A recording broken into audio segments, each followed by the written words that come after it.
Hello everybody, today I want to talk with you about how you can update your Amazon Prime or Prime Video. Now, you need to find your LG Content Store app, okay? This is your App Store or Play Store, like your mobile, okay? But in TV, the store for the apps is LG Content Store, is that app. Now, can you see in my TV is color pink, maybe in your TV, maybe can be blue or green, I don't know, but his name is LG Content Store.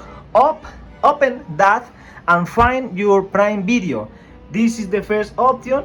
Maybe can you see here in the lobby? If you can see Prime Video, can you search in the apps, popular apps, or in the search bar. Okay, now open this.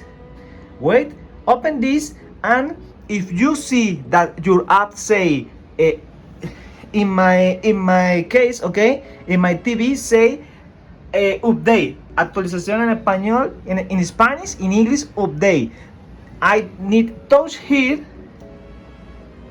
and make update. Wait, and this is all. The app is ready for start and download the last version, and this is all. When this finish, can I have the last version for my Prime Video? And this is all. The app is updated with ETFS, with success. The app update is success, and this is all for this video. Sorry for my bad English. I know that is awful, but it's my best way for get more experience with my speak. Have a good day. See you later.